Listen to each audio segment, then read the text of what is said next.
자, 안녕하세요. 오늘은 6월 9일 수요일 오후 1시 반 생산공정 일반의 강의를 시작하도록 하겠습니다. 오늘 강의할 내용은 플라스틱 제10장 폴리머 가공, 플라스틱 가공 세 번째 강의 자료부터 시작할 텐데 동영상으로 그 사출 애니메이션과 그 다음에 압출이나 기타 다른 폴리머 가공 애니메이션 좋은 게 있으니까 그거를 먼저 보고 그 다음에 강의를 들으면 뭐 아주 쉽게 강의가 전달될 것 같아요. 그래서 폴리머 가공을 한 30분 정도로 해서 간단하게 끝내고 그 다음에 12장 접합과 이음 중에서 중요한 내용만 아주 간추려서 한 30분 정도 25분 30분 정도로 해서 요약을 하고 마지막으로 16장의 내용 중에서 중요한 내용을 강의를 함으로써 이번 학기 생산공정 강의를 끝내도록 하겠습니다. 자, 그러면 먼저 동영상을 보도록 하죠. 사출성형 공정의 애니메이션입니다.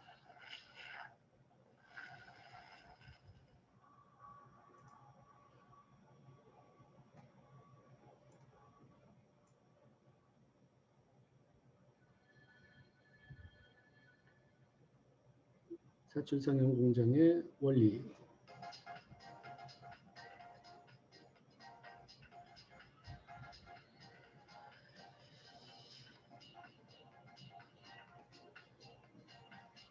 사출성형에 사용되는 금형이죠. 기계 가공을 통해서 만듭니다. 우리가 8장에서 배웠던.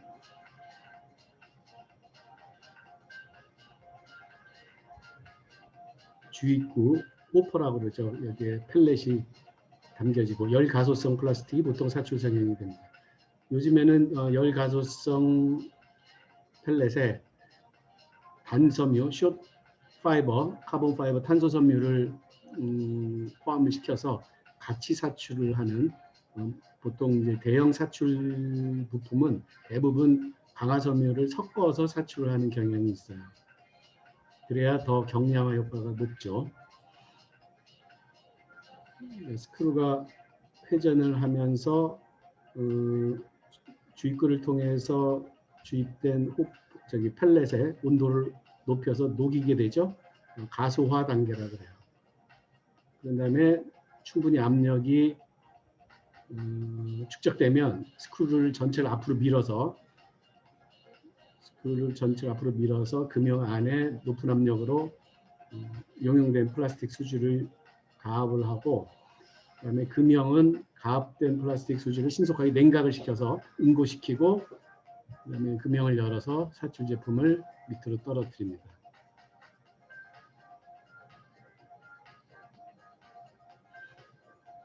자, 이렇게 해서 펠렛이 연속적으로 들어오고 그다음에 금형은 한번 닫혀서 용융된 플라스틱 수지가 사출되고 그다음에 응고된 후에 금형을 열 때마다 제품이 한 개씩 밑으로 떨어지기도 하고 그다음에 금형 안에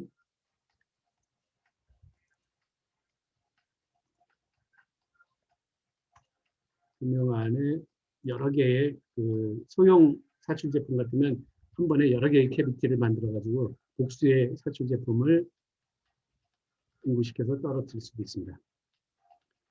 이게 이제 아주 간략한 사출성형 공정의 그 메커니즘을 동영상으로 아주 알기 쉽게 보여준 거죠. 그러면 동영상을 하나 더 보는데요. 일반적인 사출 공정 외에 다른 폴리머 가공 공정들을 아주 잘 소개한 동영상이 있어서 그걸 좀 한번 보도록 하겠습니다.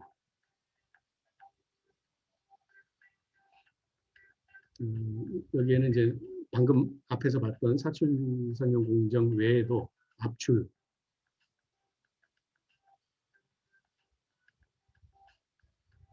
압출 공정에 사용되는 바렐은 사출 공정에 사용되는 바렐하고 좀 비슷하죠.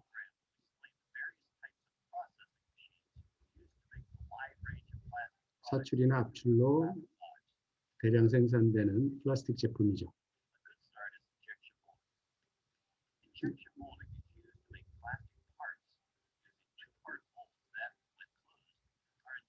사출 성형 공정 한 번 더 지금 설명하고 있네요.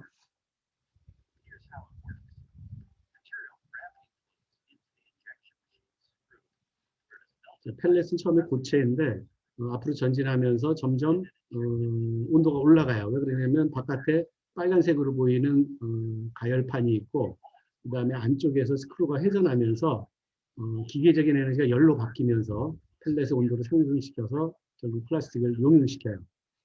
그런 다음에 지금 이 경우에는 지금 금형 하나에 9개의 똑같은 캐비티가 지금 파져 있어요. 그래서 그 안으로 사출이 되면 한 번 금형 열 때마다 9개씩 떨어지는 거죠. 그 다음에 이제 압출 공정. 압출 공정은 금속의 압출 공정과 비슷한 점도 있고 상당히 또 다른 측면도 있어요. 하지만 길이가 긴 단면이 일정한 제품을 연속적으로 만들어낸다는 것에서는 굉장히 유사합니다. 이 경우에는 스크루가 계속 회전을 하고 앞으로 전진하지 않죠. 왜 그러냐면은 사출의 경우에는 금형 하나에 부품 한 개씩 혹은 뭐 여러 캐비티가 여러 개 있는 경우에는 여러 개씩 이렇게 해서 한 번에 한 번씩 압력을 주지만 이 압축의 경우에는 연속적으로 압력이 필요해요. 계속 앞으로 전진하려면. 그래서 스크루가 별도로 전진하지 않고 그냥 회전만 해서 압력을 상승시켜요. 그 다음에는 이제 블로우 성형이에요. 블로우 성형은 지금 화면에 보이는 것처럼 주로 컨테이너, 용기류, 플라스틱 통 혹은 뭐 플라스틱 벽이라고 얘기하나요? 이 버틀. 자, 이거는 압출기 끝에 이렇게 공기를 불어넣을 수 있는 블로우 금형을 설치를 해서 연속적으로 소재를 밀어넣고 그 다음에 공기를 불어넣어서 확장시켜서 금형이 이제 바깥쪽에 하나만 있는 거죠. 그래서 플라스틱 통을 만들고 있어요. 이런 통 많이 봤죠? 우리 주변에 많아요.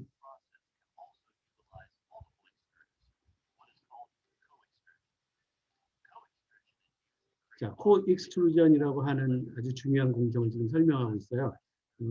압출 스크루가 지금 3개죠. 3개에 각각 서로 다른 특징을 갖는 플라스틱 재료를 각각 압출을 한 다음에 금형 안에 한꺼번에 압출시켜서 3겹의 플라스틱 층을 갖는 그런 통을 만들고 있어요. 자, 이거 동영상 끝나면 내가 한번 여러분들한테 좀 질문을 해보려고 합니다. 왜 3겹, 굳이 여러 겹을 갖는 통을 만들어야 할까 하는 것을 한번 생각해 보기 바래요. 자, 이거는 이제 보다 생산 속도가 빠른 생산성이 높은 플라스틱 바틀, 플라스틱 병을 블로우 성형으로 만들고 있죠. 그래서 압축 공기로 확간도 시키고 그다음 냉각도 시키면서 이 경우에도 지금 보니까 3개의 서로 다른 종류의 폴리머를 3층으로 3개의 층으로 동심 압출을 해서 그러니까는 이게 얇게 보여도 플라스틱 용기에 지금 페트병인데 얇게 보여도 그게 세 개의 층으로 구성될 수 있다 이런 얘기죠. 압출기에서 처음 만들어내는 거는 이런 페리슨이라고 하는 일종의 단조로 치는 프리폼과 같은 거죠. 여기에 이제 블로우 성형을 해서 플라스틱 병을 만들고 있어요. 플라스틱 용기. 상당히 높은 압력에도 탄산음료를 보면 높은 압력에도 버티죠.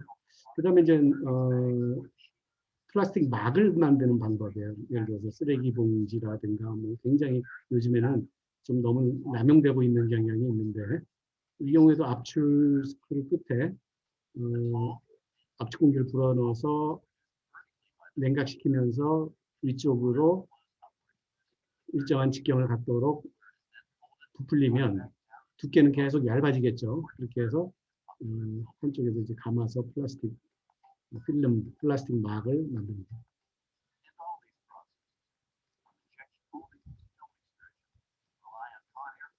자, 여기까지 일단 동영상을 보고 그 다음에 여러분들하고 좀 또 다른 내용을 강의를 하도록 하겠습니다.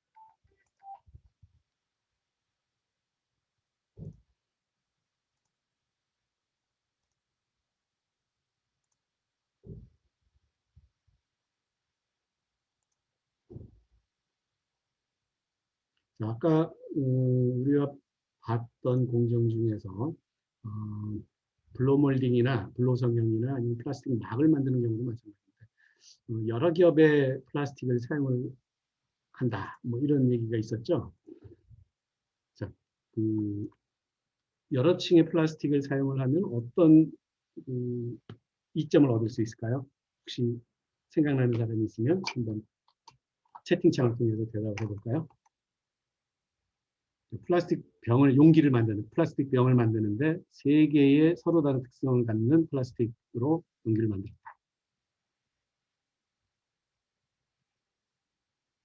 자, 채팅창을 통해서 한번 누가 입력을 해볼까요? 자, 여러분 세대에 지금 요즘에 더군다나 뭐 코로나 사태로 중국 코로나 사태로 배달 음식이 굉장히 많아서 플라스틱 용기를 뭐 너무 좀 남용하는 경향이 있죠. 그런데 그것과 별개로 비비고라는 그 브랜드 알죠? 비비고. 그죠?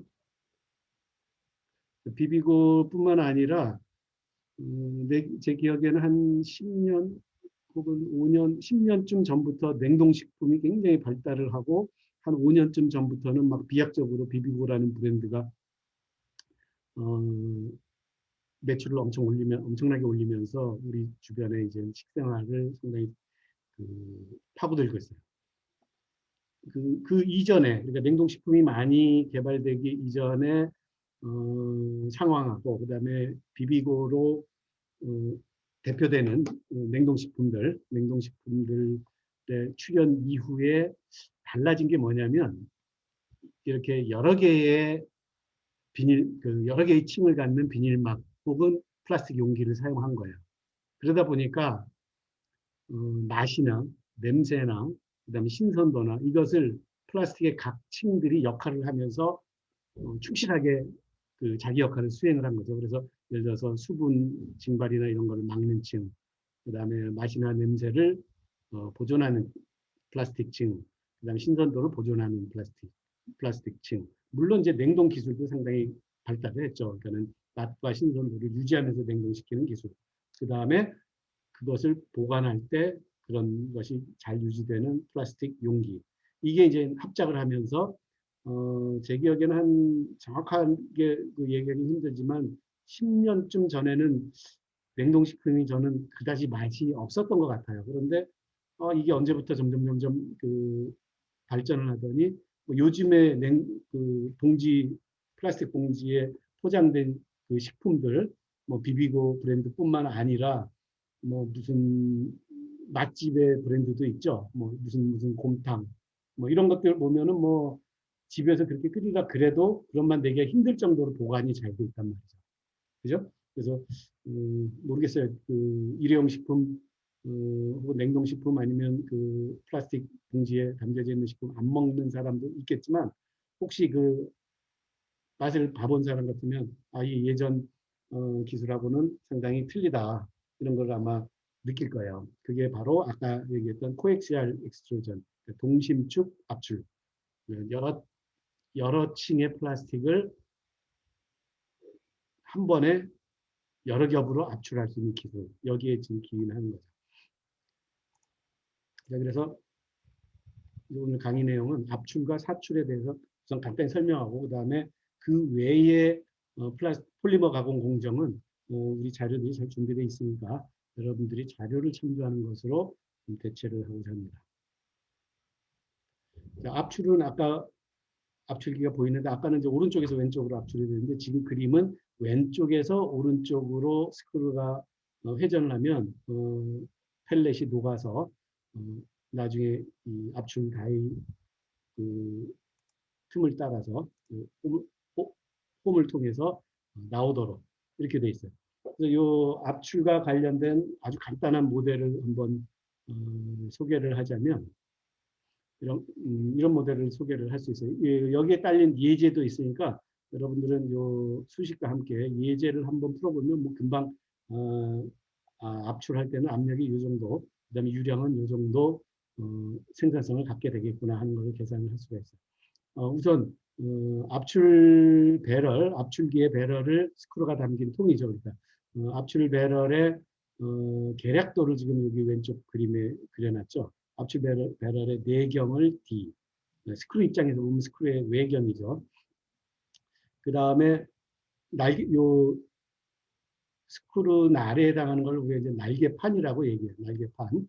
날개판이 간격, 피치, 간격, 피치 요만큼 그 간격을 두고 그 다음에 사이에 틈 라지 H, 그 다음에 수직거리로서 피치를 나타내는 것은 대문자 W. 날개판이 어느 정도 두께가 있어야 되기 때문에 소문자 W로 날개판의 두께를 나타냈어요. 그리고 스크루 날개판이 기울어진 각도를 세타로 나타냈을 때 이 스크루가 분당 회전 속도가 n이라고 하면 계속 n으로 돌면 이 스크루 날개하고 날개 사이에 갇혀 있는 부피만큼이 밖으로 밀려나간다. 뭐 일단 이렇게 생각할 수 있죠. 그 부피가 QD예요. 그래서 여기서는 폴리머의 유량 이렇게 했는데 문제는 스크루가 회전한다고 해서 전부 이게 밖으로 나가는 게 아니라 압력이 높아지면 스크루 공간 내에 이제 압력이 증가되고 그 다음에 아까 펠렛은 어떻게 된다 그랬어요? 그 앞으로 밀려나가면서 녹는다 그랬죠. 그런데 폴리머는 아주 전형적인 점성 유체라고 그랬어요. 점성이 있으면 회전을 시키면 이 저항이 그 전달 능력이 많이 걸리게 되죠. 저항을 하게 돼요.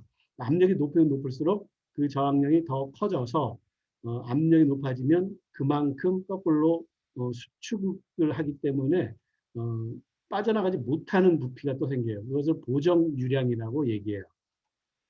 QP.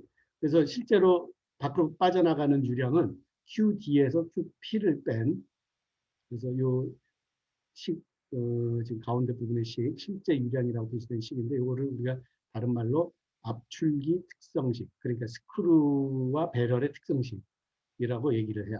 그래서 유량은 QD-QP인데, 여기서 QP를 보면은 압력에 비례해서 이 QP가 증가하게 돼 있죠. 그래서 그 앞에 그 비례 함수를 스몰 QP라고 쓴다면 QD에서 스몰 QP 곱하기 P로 나타내면 이 직선은 압력과 유량 가로축을 압력, 세로축을 유량으로 나타낸 이런 그래프에서 기울기가 마이너스니까 P가 크면 클수록 밖으로 빠져나가는 양에서 좀 빼줘야 될 보정 유량의 양이 많아지니까 기울기가 마이너스인 이런 직선이 돼요. 그러니까 보정 유량을 생각하지 않는다면 바로 요 P 이퀄 제로인 점과 만나는 곳에 Q가 그대로 빠져나가겠지만 P가 점점 커지면 보정하는 양만큼 못 빠져나간다 이런 얘기죠. P가 극단적으로 굉장히 커지면 아예 전혀 못 빠져나가는 경우도 있을 수 있다. 그게 이 직선, 압출기 특성식이 얘기하는 식이죠.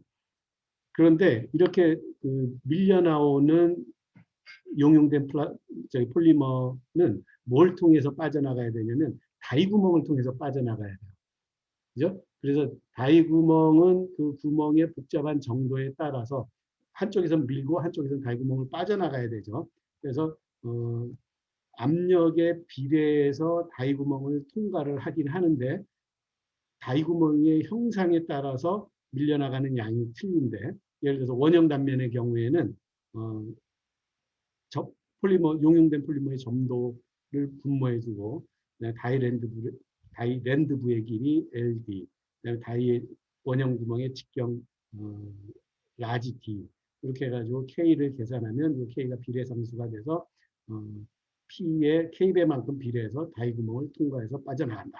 요거는 이제 다이 특성식이라고 그래요. 그러니까 만약 다이하고 그 스크루 배럴을 조합을 달리하면 다이 특성식은 동일하지만 압출기 특성식, 그러니까 스크루 배럴 특성식은 뭐 다른 조합이 또 결합될 수도 있겠죠, 그죠? 그래서 KP를 요 아까 얘기했던 압력 유량 곡선에 그려보면 0점을 일단 지나죠. 압력이 제로면 다이구멍을 통과시킬 수 없죠. 그죠?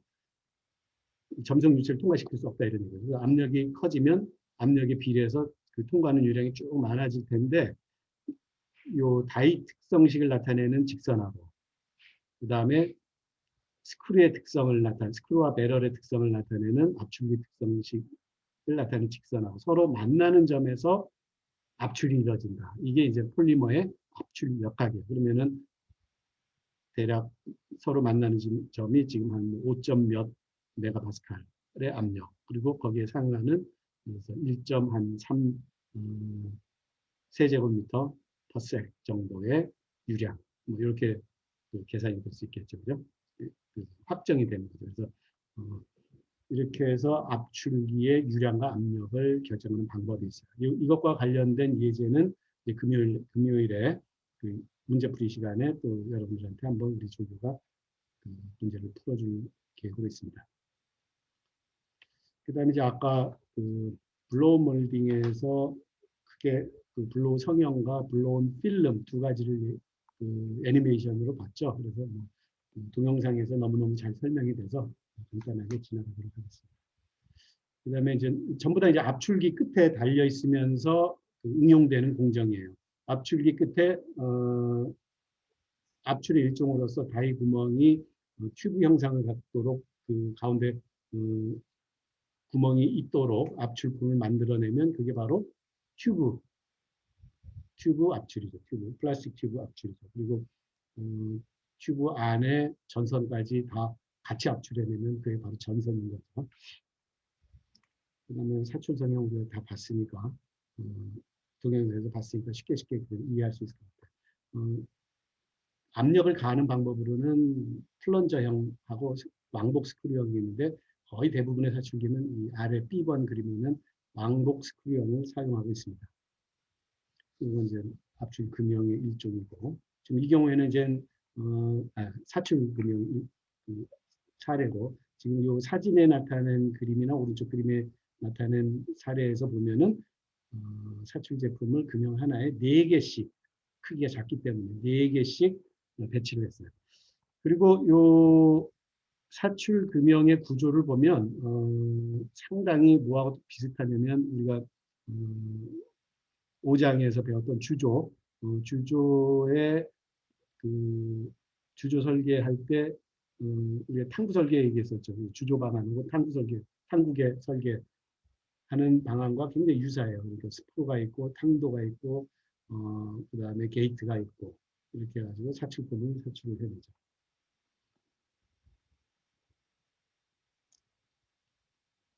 참고로 그 주조에서 이미 우리가 공부를 한 적이 있는데 만약에 압력 P로 사출을 하게 되면 금형이 막아줘야 되는 체결력은 어떻게 계산이 될까요? 혹시 기억나는 사람이 있나 모르겠네요.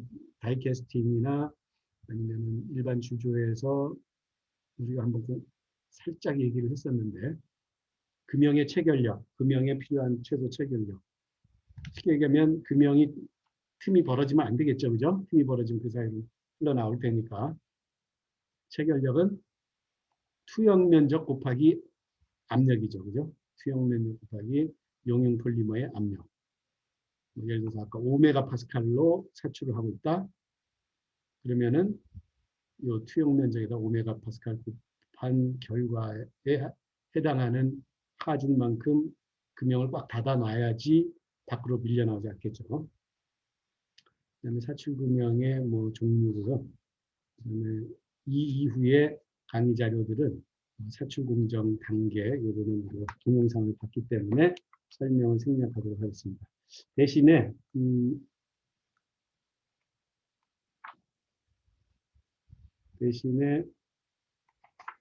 네 번째 강의 자료로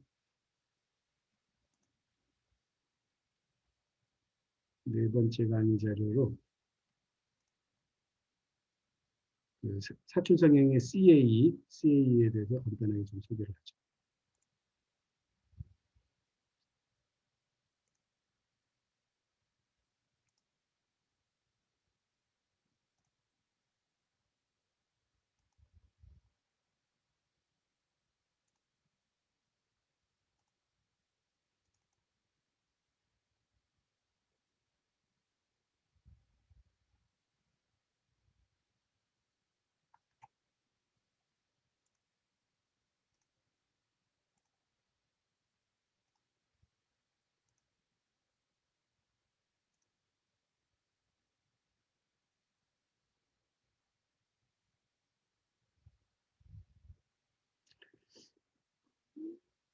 자,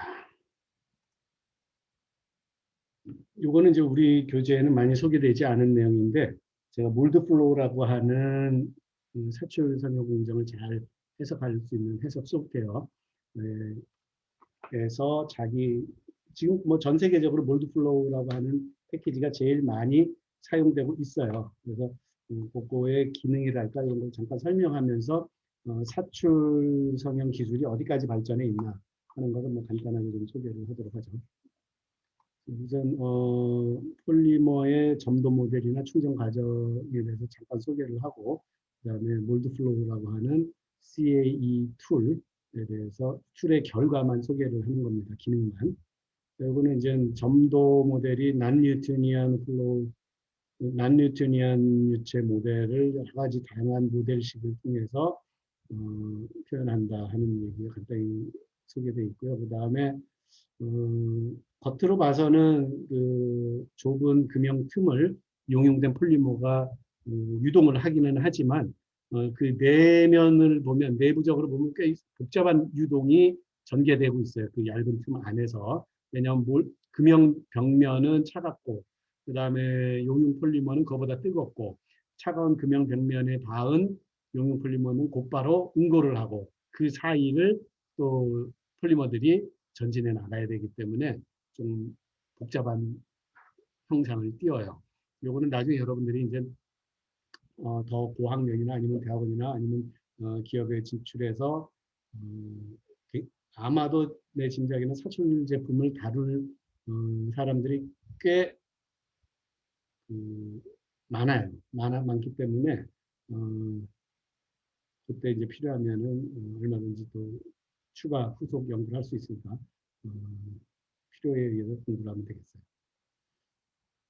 그 다음에 요게 이제 사출 금형 안에서 용융된 폴리머가 금형 캐비티를 채워나가는 그런 과정이에요.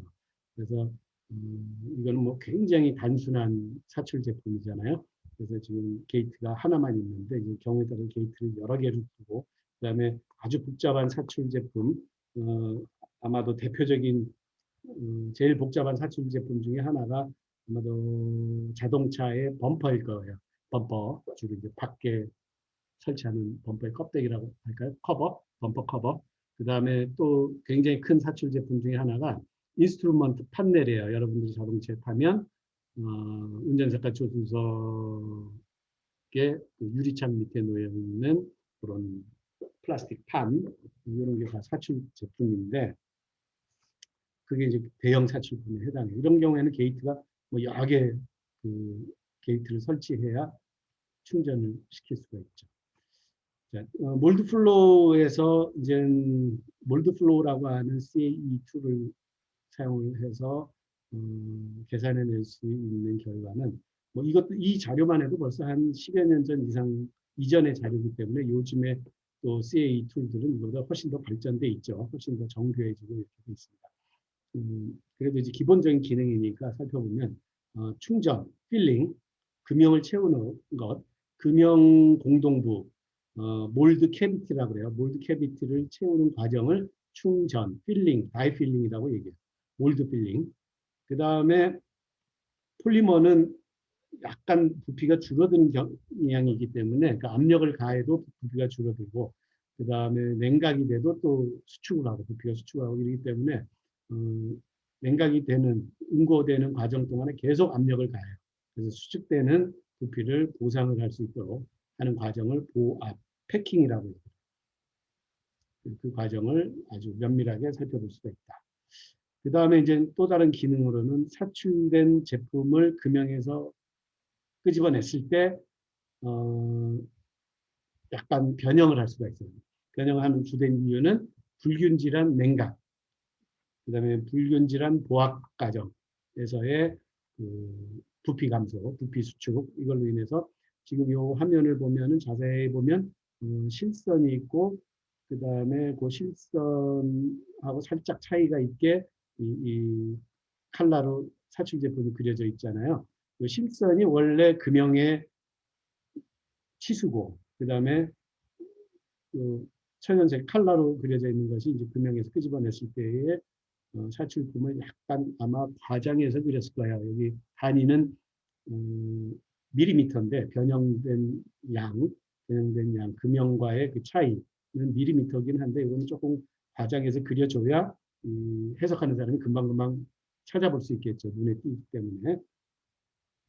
그 다음에 이거는 이제 전체적인 변형이고 그 다음에 아주 미묘한 변형이 또 있어요. 그 미묘한 변형이 뭐냐면 뒤틀리는 건데 사출 제품의 주요 특징이 뭐냐면 두께가 얇아요. 그리고 넓은 판이 많아요. 사출 제품들은. 그러면은 이게 금형에서 나오면서 살짝 뒤틀리는 수가 있어요. 그걸 와피지라고 얘기해요. 와피지 같은 거는 아주 사소한 변형으로 사소한 표면 수축과 팽창으로 그런 와피지가 생겨버리거든요. 그래서 그런 것도 잘 해석할 수 있다. 그 다음에 탕도 설계, 그리고 금형의 냉각 유로 설계, 냉각 유로와 그 성능을 설계하는 그런 기능도 있어요. 그 다음에 이제 요게 그 중요한 사출 기능으로 요거 두 가지 가장 최근에 개발된 사출 기술의 어떤 동향이랄까 이건데 뭐 물론 최근이라고 해도 벌써 한 2, 3년 전의 그 기술이기 때문에 뭐 최근이라고 얘기할 수 있는지 모르겠지만 어쨌든 상당히 최근 기술이에요. 두 가지가 있는데 그 중에 하나가 인서트 오버몰딩이에요. 인서트 몰딩. 인서트 몰딩은 이게 인서트 몰딩에 대한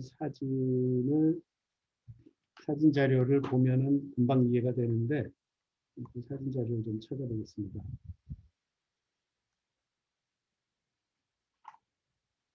지금 요 그림만 봐서는 해석한 그림만 보면 무슨 그림인지 정확히 지금 잘 안 보일 것 같아서 우리가 요 앞 강의 자료에 제일 마지막 페이지를 여러분들이 보면 돼요. 제가 화면에서 띄워보겠습니다.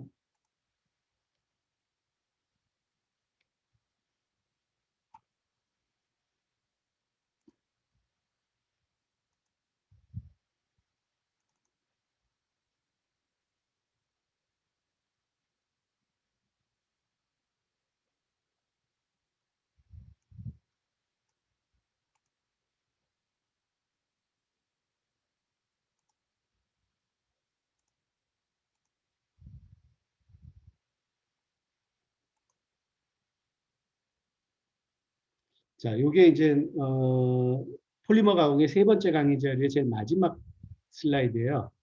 자, 요거 보면은 금방 이해가 되죠. 인서트 몰딩이 뭐다라는 게 지금 요런 제품 같으면은 금속재 아마도 알루미늄처럼 보이는데 금속재 가는 튜브를 미리 금형에 설치하고 양쪽 끝에 사출을 함으로써 사출 과정이 곧 조립 과정까지 겸해서 두 가지 서로 다른 재료를 접합을 시키면서 제품으로 만들었어요. 이거의 대표적인 게 날을 사용하는 연도기 이런 게 인서트 몰딩으로 생산되는 아주 대량 생산되는 품목이에요. 여기에는 이제 그 외에 다른 그 모양들이 있는데 금형에 미리 금속재 인서트를 설치를 하고 그다음에 그 위에다가 사출을 해서 바로 조립까지 끝내는 이게 이제 상당히 그 좋은 사출 기술이고 그 다음에 이제 또 다른 사출 기술로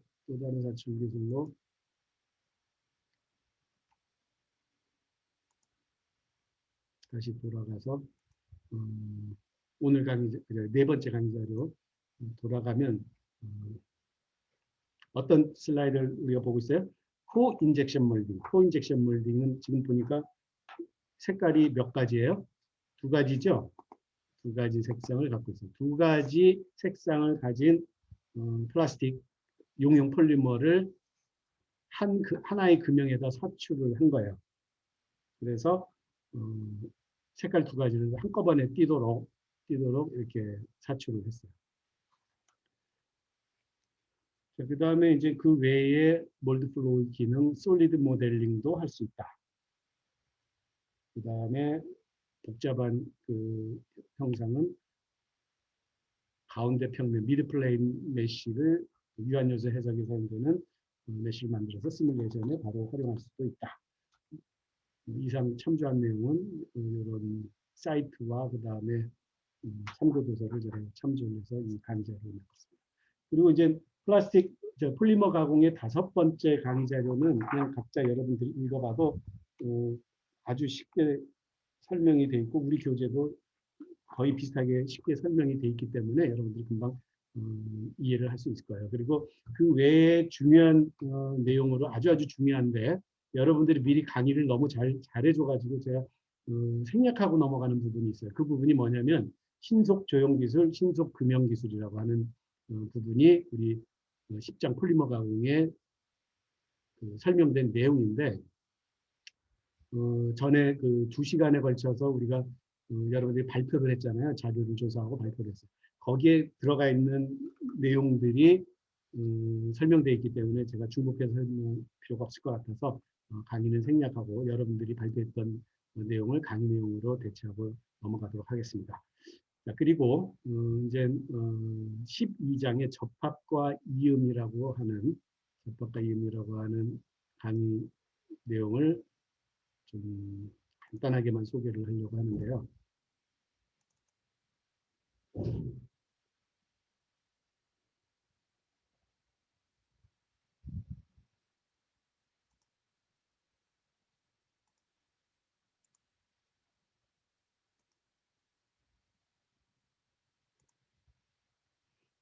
저희 여러분들이 그 모형 설계 제작에서 혹시 용접 실습을 했나 모르겠는데 접합이라고 하는 거는 용접과 접착을 용접, 접착, 그다음에 기계적 이음까지 합해서 우리가 접합이라고 얘기해요.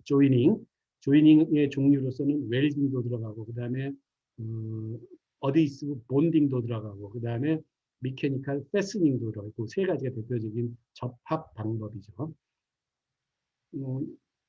요 제일 마지막에 토픽으로 내가 적어놓은 이종접합이라고 하는 것은 이 강의 자료에 들어가 있지 않고 제가 동영상을 따로 보여줄 거예요. 따로 그 동영상을 보게 되면 이게 요즘에 최신의 그 접합 기술이구나 라는 것을 여러분들의 소개를 함으로써 여러분들이 앞으로 이제 더 고급 기술이나 고급 과목 그다음에 기업에서의 어떤 첨단 생산 기법 활용을 할 수 있도록 간단히 설명을 해줄게요. 자, 접합 이거는 뭐 우리가 간단히 그림을 보면서 쉽게 한번 이해를 해봅시다. 자, 바로 앞에 있는 슬라이드 내용을 사진으로 한마디로 보여주고 있는 거예요. 자, 이런 거는 접합을 하지 않고 그러니까 용접을 해서 만들기 전에는 다른 방법으로 만들기가 거의 힘들어요. 그죠? 그래서 접합 방법이 꼭 사용이 되는 거죠. 자, 그 다음에 이런 대형 강관, 길이가 길게 대형 강관을 이어나가야 되면 이거는 용접하지 않으면 힘들다고. 그죠? 요즘에는 이제 용접의 품질을 보장하기 위해서 로봇에 의한 용접, 그 다음에 경우에 따라서는 첨단의 용접 방법으로 수중 용접, 그 다음에 터빈, 제트 엔진 부품의 용접, 뭐 이런 것들도 아주 첨단의 용접 기법이에요. 접합과 이음의 종류를 간단하게만 좀 살펴보도록 하죠.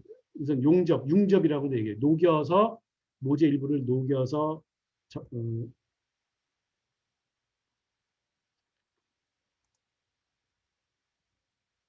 모재 일부를 녹여서 녹인 다음에 응고시 다시 응고시켜서 접합시키는 방법. 그 다음에 고상용접 중에 고상용접은 녹이지 않고 용접을 하는 건데 사실은 부분적으로는 용접을 할 수밖에 없어요. 어떤 경우에도 그 중에서 이제 마찰 용접이라고 하는 것을 이따 동영상에서 한번 보도록 하겠습니다. 그 다음에 납접은 모재는 녹지 않고 용가제라는 건 이제 접합을 시키기 위해서 추가하는 쉽게 얘기하면 납땜 재료죠. 납땜 재료만 공급을 해서 접합시키는 방법을 납접이라고 얘기해요. 융접하고 상대가 되는 그런 접합 방법이죠. 납접은 모재는 녹지 않는다. 그 다음에 이제 접착제를 이용하는 접착 방법, 그 다음에 기계적인 이음 방법, 그리고 여기에 이제 하나 추가해서 이종접합 기술, 요거를 오늘 잠깐 소개를 하겠다 이런 얘기죠. 지금 전통적으로는 용접부터 시작해서 그 중요도가 쭉 내려왔지만 요즘에는 접착이나 아니면 기계적 이음 방법이 더 첨단 기술로 간주가 돼요. 왜 그러냐면 바로 경량화를 달성할 수 있는 접합 방법이기 때문에 그렇죠. 용접에 우리가 지금까지 배웠던 여러 가지 각 생산 공정, 뭐 주조면 주조, 그다음에 부피 성형 가공, 한재 성형 가공, 그다음 기계 가공, 그다음에 폴리머 가공 이런 데 보면 굉장히 많은 공정들이 서로 경쟁을 했죠. 그리고 심지어는 다른 종류의 공정끼리도 서로 경쟁하고 재료도 경쟁한다고 했죠. 용접도 똑같아요. 용접도 굉장히 많은 용접 방법이 있어요. 뭐 접합 방법 전체가 굉장히 많은 접합 방법이 있어요.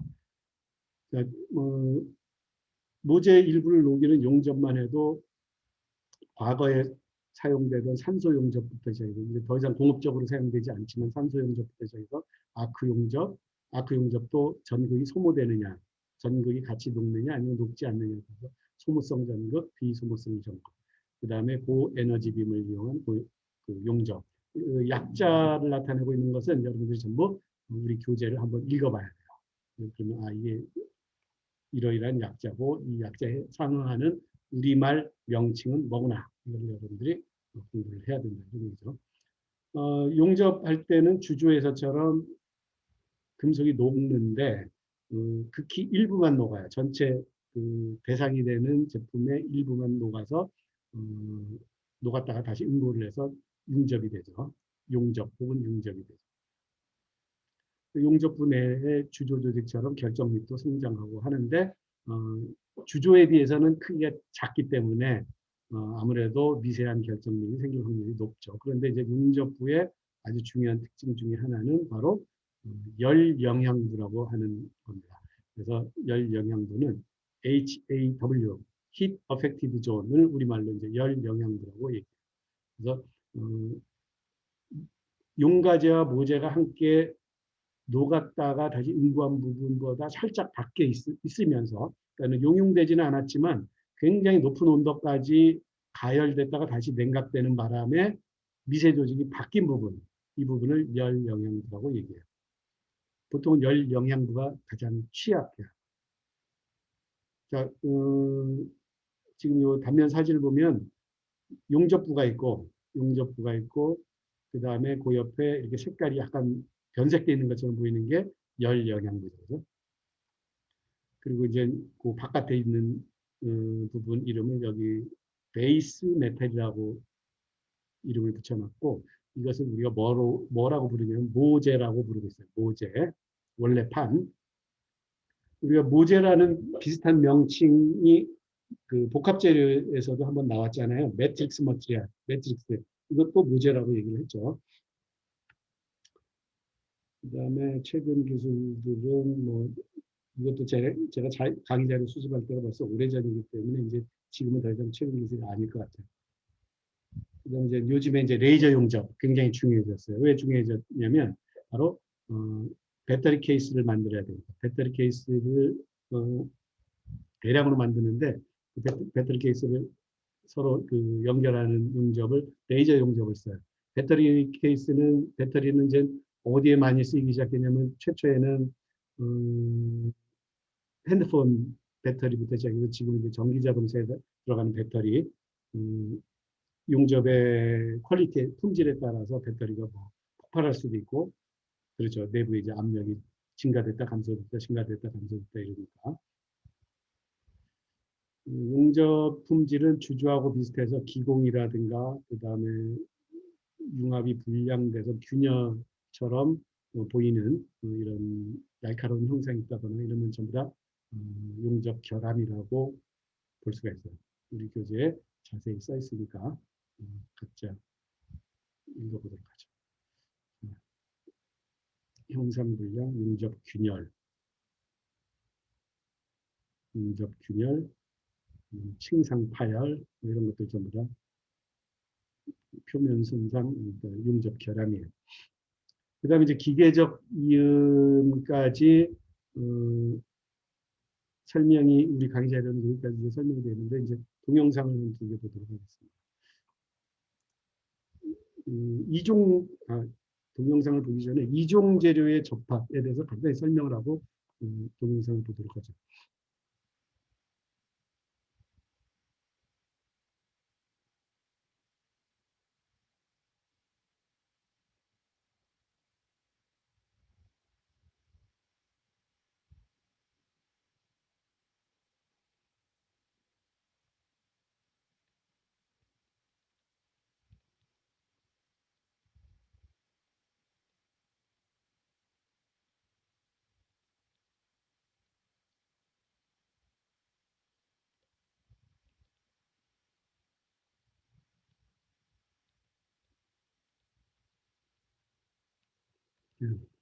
이종 재료 접합의 그 필요성은 비교적 최근부터 이제 나타나기 시작했는데 우선 첫 번째는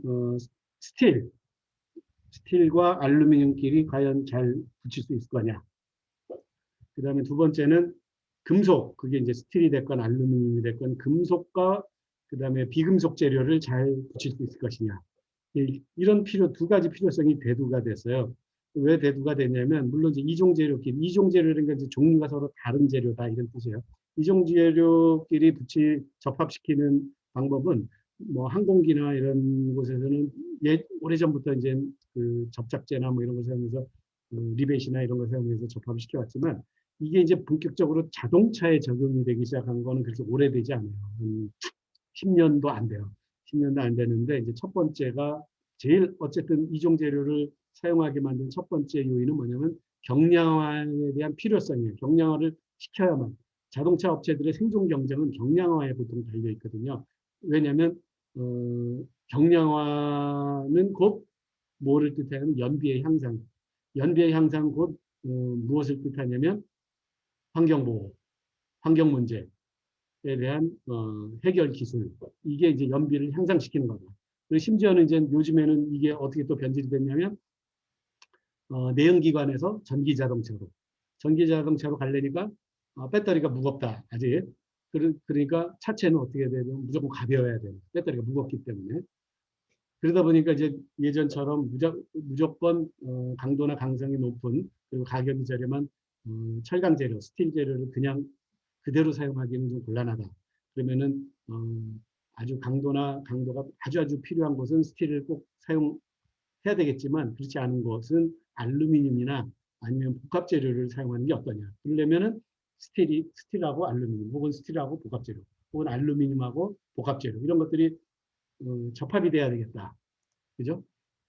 그래서 이제 이종 재료의 접합에 대한 요구사항이 나오기 시작한 거죠. 그래서 이종 재료 접합 기술로 크게 두 가지를 여러분들한테 한번 소개를 해볼게요. 하나는 셀프 피어싱 리벳. 지금 이 사진의 리벳은 안 보이는데 첫 번째 소개해 줄 기술은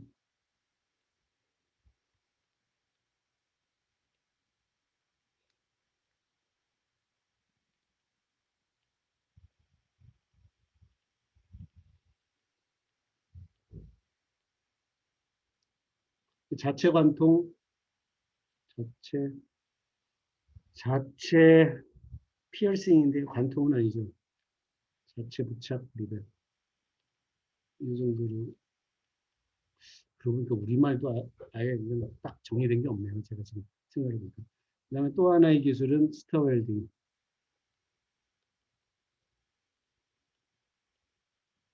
그 두 개의 기술 소개를 하는데 동영상을 세 개를 보도록 하겠습니다. 셀프 피어싱 리벳에 대한 동영상 두 개. 하나는 시뮬레이션 기술, 하나는 장비 기술. 이렇게 두 가지를 먼저 보도록 하겠습니다.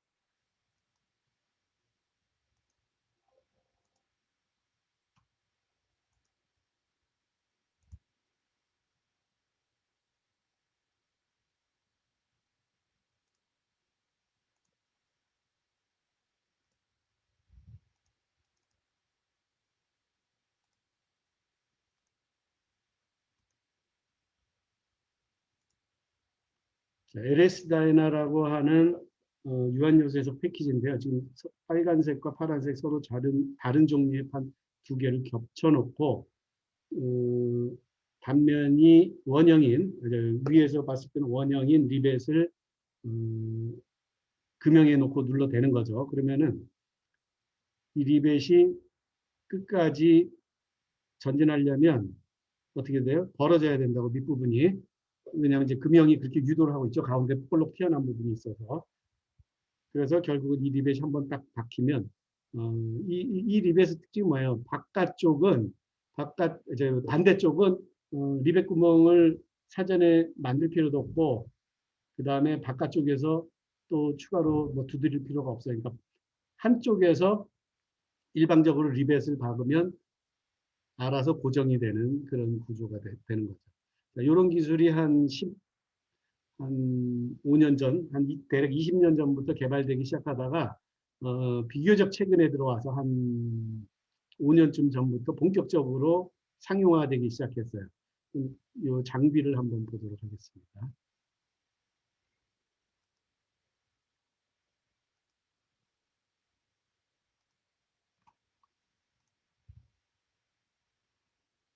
자, 여기에 사용되는 장비를 보도록 하는데요.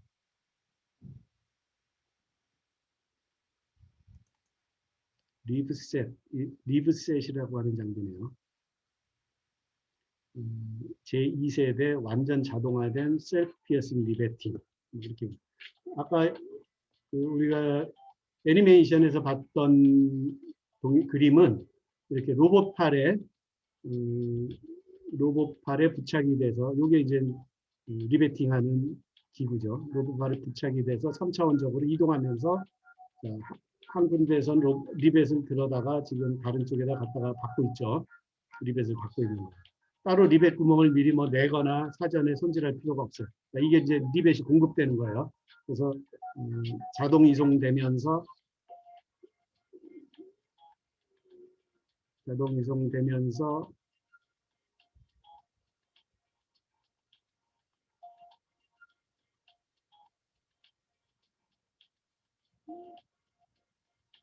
지금은 이제 한 이그젬플만 보여주고 있는데 이게 이제 차체에 적용되는 경우에 굉장히 빠른 속도로 리베팅을 할 수가 있어요. 자, 그래서 이종 재료끼리, 그러니까 서로 다른 종류, 두 개의 판이 금속과 비금속 혹은 뭐 금속과 금속이라도 서로 잘 접합하지 않는 용접으로는 곤란한 그런 재료들을 접합시키는 데 사용되고 있습니다. 그 다음에 또 하나의 중요한 이종 재료 접합 기술로 스터 웰딩을 좀 한번 볼 텐데요. 이건 스틱 웰딩이 아니고 스터 웰딩이에요. 스터 웰딩. 다시 보겠습니다.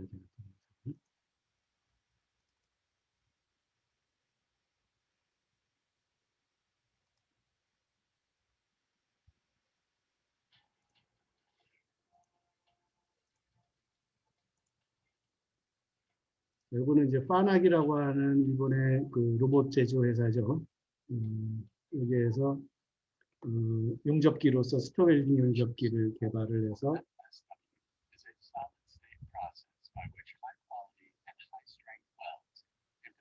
스터 웰딩은 서로 용접이 잘 되지 않는 두 개의 금속을 이렇게 회전하는 공구축, 이거는 상대가 되는 용접 재료보다 훨씬 경도가 높죠. 경도나 강도가 높은 공구를 회전을 시켜서 부분적으로 용해를 시키면서 뒤섞는 거예요. 뒤섞으면서 용접을 하고 나면 원래 모재만큼에 이르는 충분한 강도를 띠면서 용접이 돼요. 이거는 알루미늄과 알루미늄끼리도 용접을 하고 그 다음에 알루미늄과 스틸도 뒤섞으면서 용접을 할 수가 있어요. 자, 이러면서 이제 전진을 하면 마찰열로 부분적으로 용해가 돼요.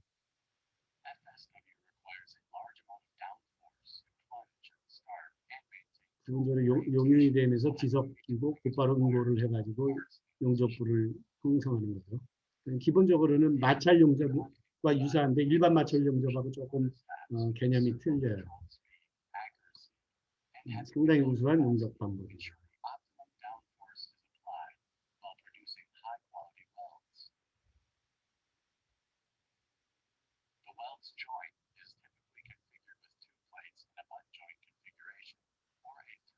따로 용가제, 필러 머티리얼을 우리말로 하면 용가제예요. 필러 머티리얼, 용가제 따로 공부하지 않고 그 자체 재료들을 뒤섞어서 서로 접합시키는 그런 방법이죠. 자, 이런 스터 웰딩이 개발된 것도 한 20년쯤 전에부터 개발은 됐지만, 이게 본격적으로 지금 상품들에 적용되기 시작하고 있는 것은 우리나라의 경우에는 상당히 최근 일이에요. 연구 단계, 개발 단계를 이제 넘어서서 실제 이제 스토웰딩한 부품이나 제품들이 이제 만들어지고 있어요.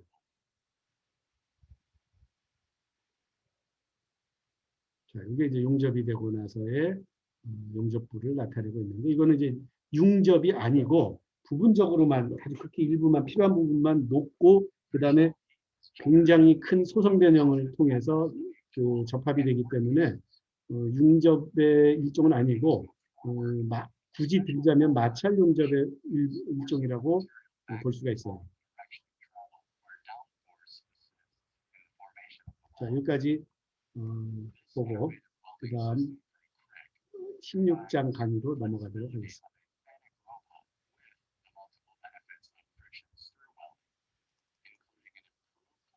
자, 여러분들은 16장의 강의 자료를 보면 되겠습니다.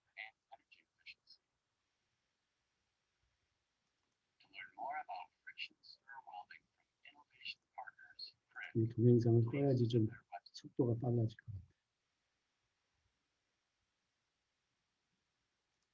예전에 이 여러 개의 파일들을 막 동영상까지 해가지고 여러 가지 파일들을 막 한꺼번에 열어놓으니까 이게 잘 안 닫히더라고요. 안 닫히고 노트북이 거의 다운되는 상황까지 가더라고요.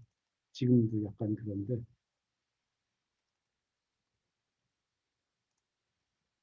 자, 그러면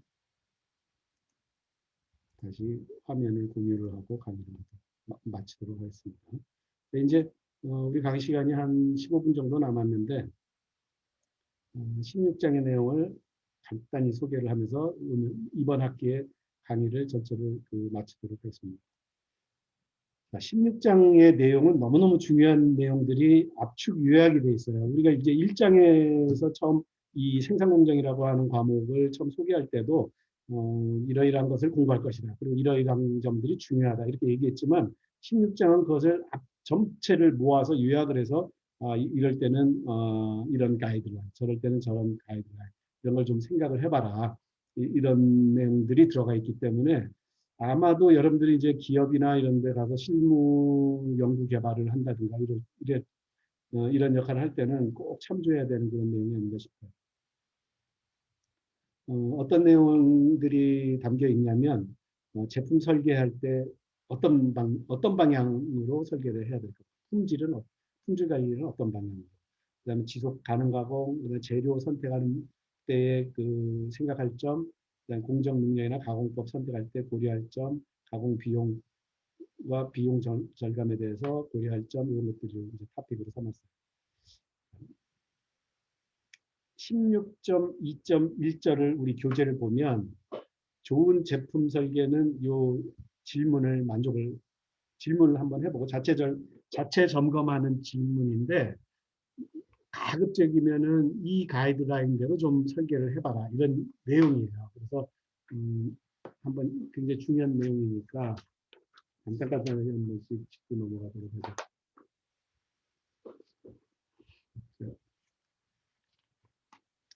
원하는 기능과 성능을 저하시키지 않고 부품 수를 줄여라. 그 다음에 설계는 가급적이면 단순화해라. 굉장히 중요한 내용 아니겠습니까? 그죠? 부품 수는 줄이고 설계는 단순화해라. 이거 색깔을 좀 바꾸겠습니다. 이거는 형광펜으로 해서 아예 좀 빨간색.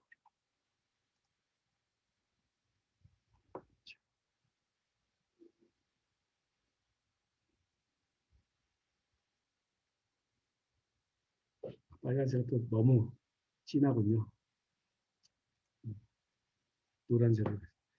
그 다음에 이제 벌써 이 우리 교과서가 쓰여진 지는 한 3년 정도 됐는데, 원전은 13년 정도 됐는데, 그때 벌써 중요하게 고려되는 게 환경 고려 사항이에요. 환경을 고려해서 재료를 선택하고 공정을 선택하고 제품 설계에 반영합니다. 그 다음에 또 중요한 얘기는 다른 대안, 얼터너티브를 다 검토하고 결정한 거냐. 흔히 그 초보자들이 범하는 실수가 뭐냐면 자기 생각대로만 해서 설계 하나 딱 해서 바로 그것대로 제품을 개발해 나가려고 하는 게 굉장히 위험하거든요. 왜냐하면 리스크가 많다고요. 그래서 다른 방안은 없느냐, 또 다른 방안은 없느냐. A안, B안, C안, D안 이래가지고 대안들을 다 검토를 해라. 그 다음에 이것도 굉장히 중요한 얘기입니다. 불필요한 기능 혹시 없냐. 그 다음에 다른 기능에 통합시킬 수 없느냐. 기능이 너무 많으면 별로 좋은 제품이 아니에요. 지금은 이제 사라진 제품이긴 하지만 예전에 VCR이라고 해가지고 비디오 카세트 리코더, 비디오 테이프라는 게 있었는데 그 비디오를 뭐 녹화하기도 하고 그다음에 재생하기도 하고 그래서 TV를 통해서 볼 수도 있고 그런데 너무 많은 기능이 그 안에 들어가 있어가지고 어떤 뭐 브랜드 제품을 설문조사를 해봤다 그래요. 그래서 그걸 사용하는 사람이 100명이면 100명 중에 이 기능을 알고 다 사용하는 사람이 몇 명이나 되나 조사해봤더니 한 3%밖에 안 된다고. 그러니까 비디오 테이프 집어넣고 켜고 그다음에 끄고 이러고 이제 끝나는 거지. 그걸 뭐 시간을 정해서 예약을 하고 그다음에 어디서 어디까지는 뭐 어떻게 녹화하고 뭐 이런 거는 관심 없다는 얘기죠. 아마 여러분들이 그 리모트 컨트롤, TV나 아니면 오디오나 이런 거에 리모트 컨트롤 보면은 금방 이해가 될 거예요. 그 중에 알고 자세하게 알고 그걸 활용하는 기능이 과연 몇 가지가 있느냐 이런 거 생각해 보면 돼요. 그래서 전문가용과 그다음에 일반 사용자용 이렇게 좀 구분이 돼야 되는 거죠, 사실은. 그다음에 이제 모듈러 설계 이런 거 중요한 얘기예요.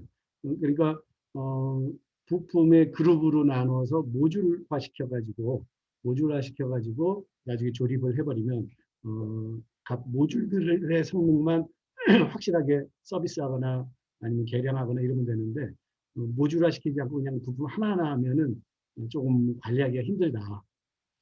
그 다음에 또 이제 중요한 얘기죠. 설계를 좀 더 가볍고 작게 할 수 있느냐. 이게 지금 우리 자동차에서 그리고 스마트폰에서 그리고 노트북에서 다 지향하는 설계 방안이죠. 그죠?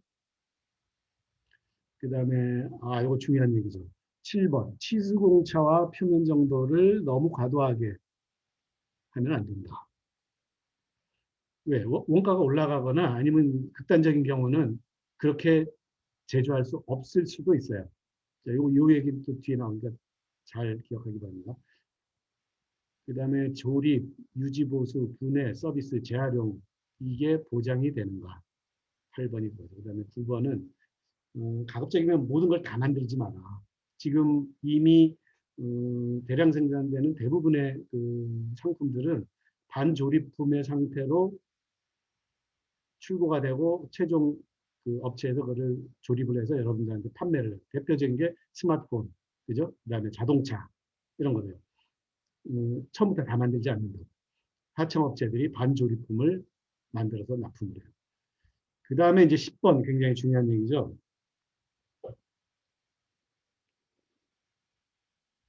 자, 이거는 왜 그럴까요? 우리가 방금 12장에서 접합과 이음 공부했었는데 거기 마지막에 나왔던 사진이 뭐였냐면 기계적 이음에 사용되는 뭐 볼트라든가 너트라든가 뭐 이런 거야. 자, 이 얘기는 10번의 체결구라는 게 바로 그런 거거든요. 패스너들. 그러니까는 볼트나 너트, 그다음에 뭐 리벳 이런 것들을 체결구라고 얘기해요. 이거를 최소화시킬 거를 생각해 봤냐. 아주 극단적으로 이것을 전부 제로로 만들면 어떠냐. 이런 걸 물어보는 거죠. 그래서 체결구를 사용하지 않고 차라리 용접을 해버리면 어떠냐. 뭐 이런 거를 물어보는 거예요. 체결구를 사용하면 두 가지 단점이 있어요. 하나는 무게가 증가해요. 다른 하나는 그 체결시키는데 시간이 걸려요.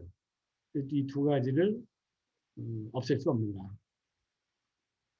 그 다음에 11번은 규격품을 구입해서 쓸 수는 없는가. 규격품은 표준 치수라고 해서 볼트 그러면은 뭐 모든 지름의 볼트가 다 있는 게 아니고 특정한 숫자 지름 몇 미리 그 다음에는 몇 미리 그 다음에 몇 미리 이렇게 규격품이 있다고요. 표준 치수를 사용하는 규격품. 그래서 그걸로 지정해서 그걸 아예 구입해서 사용하는 게 훨씬 이득이다. 그다음 이제 안전 문제 뭐 이런 뭐 아무리 강조해도 지나치지 않죠. 자, 그다음에 강건 설계에 대해서 잠깐 얘기를 하죠. 강건 설계는 로버스트. 지금은 강건 설계뿐만 아니라 모든 제품의 개발에 강건 해석, 강건이라는 단어가 많이 들어가서 강건 해석, 강건 설계, 강건 유지 관리 뭐 이런 게 들어있어요. 자, 강건 설계는 뭐냐면 뭐 그렇게 복잡한 내용이 아니에요. 자, A번 그림은 구멍 두 개를 가공해서 예를 들어서 직사각형 모양의 부분을 설치한다고 했을 때 길이 L로 해서 설치하는 거하고 2L로 해서 설치하는 거하고 가공오차가 수평도 가공오차가 간단히 2분의 1로 줄어든다. 절반으로 줄어들 수 있다. 똑같은 구멍 개수에 똑같은 구멍 치수에 모든 비용은 똑같이 들어가지만 설치 오차가 2분의 1로 줄어든다. 이런 얘기예요. 즉 무슨 얘기냐면 사용 환경이 변해도 설계나 공정이나 시스템이 기능을 가급적 유지하도록 하는 것. 이런 걸 강건성이라고 얘기해요. 그 다음에 품질 관리의 측면에서 이제 이게 벌써 한 거의 100년 가까이 전에 최소한 80년쯤 전에 데밍이라고 하는 품질 관리의 그 전문가가 품질 철학에 대해서 주장을 한 바를 우리 교재에서 그대로 아직도 여전히 유효하다. 그래가지고 그대로 14가지의 품질관리 철학을 제가 강의 자료에도 그대로 옮겼어요. 왜냐하면 다 너무나 중요한 얘기이기 때문에. 그래서 이 중에 몇 가지 아주 결정적인 것들 좀 살펴보죠. 예를 들어서 6번 특정 업무에 필요한 훈련을 실시하고 차기 훈련을 위하여 훈련 내용을 문서화한다. 그 다음에 부서 간의 장벽을 허문다. 뭐 이런 거 굉장히 중요합니다. 부서 간의 장벽을 허문다. 이게 무슨 얘기냐면 요즘에 구글 같은 데는 그냥 이렇게 놀이터 같은 데서 서로 뒤섞여서 그 사무실이 서로 뒤섞여서 일한다고 하죠. 자, 부서 간에 이렇게 담이 있으면 뭐 그게 낮은 담, 칸막이죠. 보통 우리가 사무실에 칸막이라고 하는데 그런 칸막이가 있으면 서로 간의 의사소통이 안 돼요. 그리고 팀워크도 저해가 돼요. 그래서 이런 칸막이를 이제 처음에 칸막이 설치할 때는 뭐 핑계가 좋죠. 이유가 많아요. 자기 그 개인의 그 일 몰입도를 높여야 된다. 이래가지고 칸막이를 설치하기 시작하는데 그게 이제 점점 시간이 지나면서 이 의사소통 횟수를 방해를 하고 그 다음에 의사결정을 하는데 시간을 걸리게 하고 그 다음에 각자 자기 그 성을 만들어 가지고 그 안에서 안주하려고 하기 때문에 굉장히 품질 관리하는 데는 비효율적이다.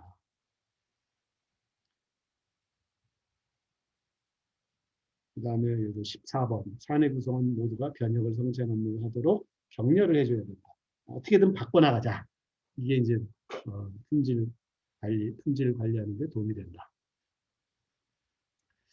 그 다음에 다부치의 손실함수 예를 들고 있는데요. 손실함수는 우리가 그 4장에서 품질 관리할 때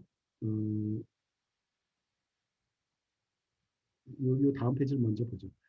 상황 관리 한계, 하항 관리 한계 이런 거 배웠죠, 그죠? 그랬을 때 손실함수는 어디에 사용되냐면 설계 목표에서 벗어난 편차가 품질이 그 편차로 인해서 품질이 얼마나 나빠지느냐. 비록 부품이 설계 사양을 만족하더라도 실제로 발생하는 손실은 얼마나 될 거냐. 이걸 추정하는 하나의 방법이에요. 그래서 계산하는 방식은 손실 비용은 불량품 한 개를 교체하는 비용. 그러니까는 그게 부품일 수도 있고 그다음에 뭐 전체 조립품일 수도 있겠지만 뭐 부품이라고 칩시다. 그러면 그 부품 하나를 교체를 해주려면 이제 리콜을 해서 교체를 해줘야 되겠죠. 아니면은 소비자가 서비스 센터를 찾아와서 교체를 하겠죠. 그 교체 들어가는 비용이 뭐 요 뒤에 예제 16.2에 보면은 교체 비용이 하나에 10,000원인데 만원 분모에는 하한 관리 한계에서 설계 목표값을 뺀 거에 자세. 그다음에 실제로 가공돼 나오는 평균값과 설계 목표값의 차이, 그리고 표준 편차에 각각 자세를 더하고 이것을 K에다 곱하면 그게 손실 비용이다. 그래서 어떻게 활용하냐면 폴리머 튜브 압출기를 지금 바꿔줄 거냐 말 거냐. 바꿀 때 얼마가 드는데 한번 바꿔주고 나면 얼마 만에 회수할 수 있느냐. 뭐 이걸 계산하는 예제예요. 그래서 대략 K값이 27,780원으로 계산돼 나오니까 거기에다가 월 절감액을 생각을 해보면 개선 전과 개선 후에 이제 손실 비용의 차이가 나겠죠. 그러면은 월 절감액이 830만 원이면 한 6달 정도 있으면 투자가 회수가 된다. 뭐 이런 얘기예요. 그 다음에 이제 재료 선택하는 방법이라든가, 그 다음에 그 외에 지금 강의 시간이 거의 끝나가지고 강의는 이제 이 정도에서 마치지만, 남은 강의 자료 중에서 제일 마지막 페이지가 아마 제일 중요한 얘기가, 이 다른 슬라이드들도 다 중요한 내용들이에요. 여러분들이 앞으로 꼭 참조를 해야 되는 내용들인데, 이 마지막 슬라이드를 여러분들한테 강의를 하면서 이번 학기 강의를 마치려고 합니다. 비용 절감을 시키려면 기업에서 비용 절감을 시키려면 이건 아까 이제 아까 제품 설계할 때 원리, 그다음에 제품 설계 원리랄까 가이드라인, 그다음에 품질 관리할 때 어떤 가이드라인, 그다음에 이제 곳곳에 재료 선택할 때 가이드라인, 또 뭐 할 때 가이드라인, 이런 것들은 이제 다 종합을 해서 꼭 지켜야 될 원리 가이드라인은 뭔가 한 6개 정도로 압축 요약을 했어요. 첫 번째, 부품 설계를 단순하고 반조립품의 개수를 늘린다. 그 다음에 재료 사용량을 가급적이면 무조건 줄인다. 그 다음에 세 번째, 치수공체와 표면 정도의 허용 한도는 가급적 크게 잡는다. 그 다음에 4번, 가급적이면 저렴한 재료를 사용한다. 그 다음에 5번, 대안을 반드시 찾아본다. 다른 대안이 있는가 찾아본다 이거예요. 그러니까 이런 거는 경험이 없는 사람들은 참 5번 같은 것을 생각하기 굉장히 힘든데, 왜 그러냐면은 이게 우리 학과뿐만 아니라 전체적으로 대학 학부에서 학생들을 가르치는 방법에 있어서 좀 앞으로 좀 그야말로 대안을 좀 찾아봐야 될 것 같아요. 그러니까 대안을 계속 얘기를 하면서 학생들에게 방법을 좀 설명을 해줘야 되는데, 우리가 지금까지 추구하는 강의 방법은, 교육하는 방법은 주로 정답을 찾아라. 뭐 이런 거 아니에요? 그러다 보니까 대안을 안 찾고 정답을 찾으려고 너무 훈련이 돼 있단 말이죠. 여러분들이 고등학교 때까지는 뭐 거의 100% 그렇게 훈련을 받았고, 교육을 받았고, 대학에 들어와서도 대안보다는 가급적이면은 답 한 개만을 좀 찾는데 훈련이 많이 돼 있어요. 그래서 앞으로는 이제 우리 생산능력 과목을 들었으니까 앞으로는 대안을 찾는데 좀 더 주력을 해요. 이것이 남보다 뛰어날 수 있는 기본 자질이에요. 대안을 찾는 게. 그 다음에 6번. 보다 효율적인 기계나 설비나 자동화나 컴퓨터 제어 방법을 사용한다. 여기에 이제 한술 더 뜨자면, 인공지능이나 고도의 해석 기법을 사용한다. 이거죠. 이렇게 해서 지금 강의 시간 종료하는 신호가 울렸고, 이번 학기 강의는 여기까지 하고 마치도록 하겠습니다. 자, 그러면은 다음 시간에는 문제풀이, 기말 시험에 들어가기 전에 문제풀이를 하도록 하고 강의는 이걸로 마치겠습니다. 감사합니다.